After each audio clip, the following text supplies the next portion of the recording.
ఒక తప్పు, ఒక హత్య. కానీ అసలు నేరస్తుడు ఎవరు? ఆ సమాధానం రాజు ప్రాణాన్ని కాపాడింది.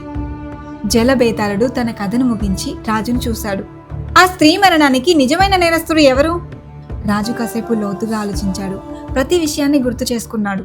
తర్వాత ధైర్యంగా తల ఎత్తి చెప్పాడు, ధోబీనే నిజమైన నేరస్తుడు.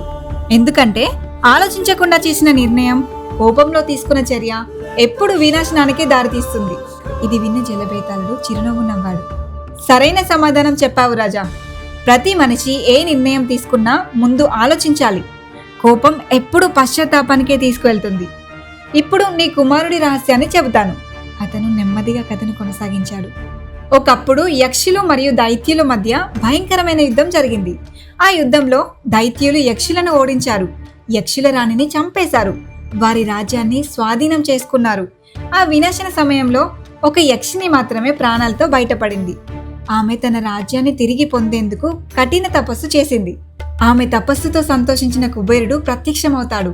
ఆమె అడిగింది, దైత్యులను ఎలా నాశనం చేయాలి? కుబేరుడు ఇలా అంటాడు, ఈ పని సాధారణ యోధుడితో సాధ్యం కాదు. దీనిని చేయగలిగేది యక్షుల రాణి పుణ్యంతో పుట్టిన ఒక బాలుడు మాత్రమే. యక్షిని ఆశ్చర్యపోయింది. కానీ రాణి చనిపోయింది కదా? కుబేరుడు ప్రశాంతంగా చెప్పాడు, ఆమె చనిపోలేదు. మనుషుల లోకంలో మళ్ళీ జన్మించింది.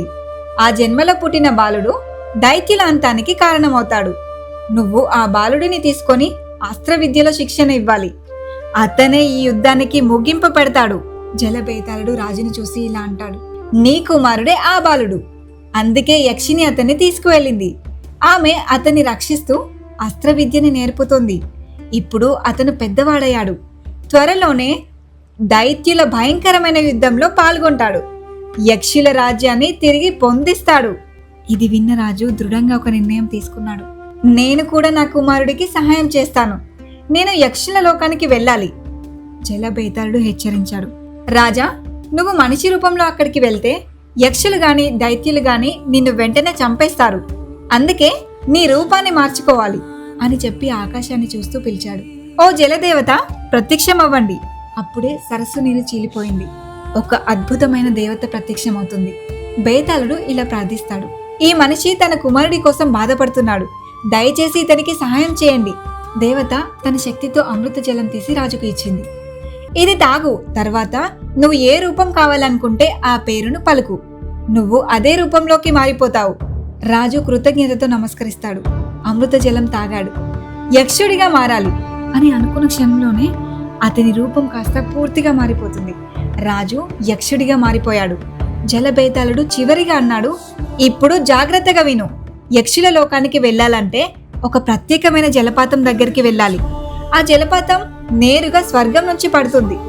అక్కడికి యక్షిణులు నీళ్లు తీసుకురావడానికి వస్తారు. నువ్వు ఒక గుహలో దాక్కుని వారు వచ్చినప్పుడు వారి రూపంలో కలిసిపో. అలా వారి వెంట వెళ్లి యక్షుల లోకానికి చేరుకుంటావు.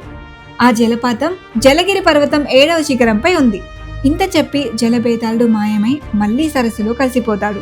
తర్వాత బ్రహ్మరాక్షసుడు ఇలా అంటాడు, రాజా, వచ్చి నా మీద కూర్చోండి. నేను మిమ్మల్ని జలగిరి పర్వతానికి తీసుకువెళ్తాను. రాజు అతని మీద కూర్చున్నాడు. అప్పుడే బ్రహ్మరాక్షసుడు గగనంలోకి ఎగిరిపోయాడు. బ్రహ్మరాక్షసుడితో కలిసి ఆ అద్భుతమైన జలపాతం దగ్గరికి చేరుకున్నాడు. అక్కడ యక్షిణులు నీళ్లు తీసుకుంటూ ఉన్నారు. బ్రహ్మరాక్షసుడు మెల్లగా అన్నాడు, ఇక్కడి నుంచి మీరు ఒంటరిగానే వెళ్ళాలి. రాజు అతనికి కృతజ్ఞత తెలిపి ఒక గుహలో దాక్కున్నాడు. యక్షిణులు వచ్చినప్పుడు రాజు కూడా వారి రూపంలో కలిసిపోయి వారి వెంట యక్షుల లోకానికి చేరుకున్నాడు. అక్కడ ఒక యక్ష సర్దార్ దగ్గర సాధారణ యోధుల్లాగా పనిచేయడం ప్రారంభించాడు. కొన్ని రోజులు గడిచిన తర్వాత యుద్ధ సమయం దగ్గర పడింది. రాజకుమారుడు దైత్యులపై యుద్ధానికి సిద్ధమయ్యాడు. అతను అన్ని యోధులను కూడగట్టాడు. యుద్ధ ప్రణాళికలను వివరించాడు. ఆ సమూహంలో రాజు కూడా యక్షుడి రూపంలో నిలబడ్డాడు. అది మొదటిసారి తండ్రి తన కుమారుని పెద్దవాడిగా చూసిన క్షణం. రాజకుమారుడు దేవుడిలాగా తేజవంతంగా కనిపించాడు. అందరూ అతని మాటలను అంగీకరించారు. రాత్రి దాడి చేద్దాం అని నిర్ణయించారు. రాత్రి అయింది. యుద్ధం ప్రారంభమైంది. కొన్ని రోజుల పాటు భయంకరమైన సంగ్రామం కొనసాగింది. రాజు కూడా తన కుమారుడికి తోడుగా పోరాడాడు. చివరికి రాజకుమారుడు దైత్యుల నాయకుడిని సంహరించాడు. దైత్యులు ఓడిపోయారు. కొంతమంది పారిపోయారు. యక్షుల రాజ్యం విముక్తి పొందింది. అందరూ కలిసి రాజకుమారుణ్ణి రాజుగా ప్రకటించారు. ఆ క్షణంలోనే రాజు తన అసలు రూపంలోకి మారాడు. నెమ్మదిగా ముందుకు వచ్చి తన కుమారుడి ముందు నిలబడ్డాడు. కన్నీటి గుండెలతో అన్నాడు, నేనే నీ తండ్రిని. నీ జీవితానికి వెనుక ఉన్న కథ ఇదే. ఆ మాటలు విన్న రాజకుమారుడు ఒక్కసారిగా స్తబ్దుడైపోతాడు. ఆశ్చర్యంతో ఏం చెప్పాలో అర్థం కాక అక్కడే నిలిచిపోయాడు. అతను యక్షిణిని చూసి అడిగాడు, ఇది నిజమేనా? యక్షిణి సున్నితంగా నవ్వుతూ చెప్పింది, అవును బిడ్డ, ఇది నిజమే. ఆమె తన కథను వివరించింది. మాకు ఒకప్పుడు సంతోషంగా ఉన్న రాజ్యం ఉండేది. కానీ దైత్యులు దాడి చేసి మా కుటుంబాన్ని నాశనం చేశారు. నేను మాత్రమే బతికి బయటపడ్డాను. తర్వాత కుబేరుణ్ణి ప్రార్థించాను. అతను చెప్పాడు, నా అక్క మళ్ళీ జన్మిస్తుంది. ఆమె కుమారుడే దైత్యులను నాశనం చేస్తాడు. అందుకే నేను భూమికి వచ్చి నీ తల్లిని గమనించి నీ పుట్టుక కోసం అన్ని ఏర్పాట్లు చేశాను. నువ్వు పుట్టిన తర్వాత నిన్ను ఇక్కడికి తీసుకువచ్చి అస్త్ర విద్యను నేర్పాను. కానీ నిన్ను నా సొంత కొడుకులా ప్రేమించాను. ఇది విన్న రాజకుమారుడు కొంతసేపు మౌనంగా నిలిచిపోయాడు. కానీ తన విధిని అంగీకరించాడు.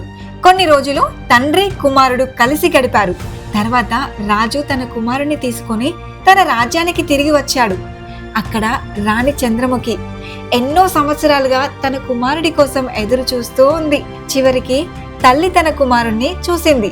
ఆ ఆనందాన్ని ఆపుకోలేక ఆమె కన్నీళ్లు కార్చింది. రాజకుమారుడు తన తల్లిదండ్రులతో కలిసి సంతోషంగా జీవించాడు. విధి ఎవ్వరిని వదలదు. కానీ ధైర్యం ఉంటే ప్రతి సమస్యకు ఒక ముగింపు ఉంటుంది. ఇలాంటి మరికొన్ని కథల కోసం మన ఛానల్ని ఫాలో అవ్వండి.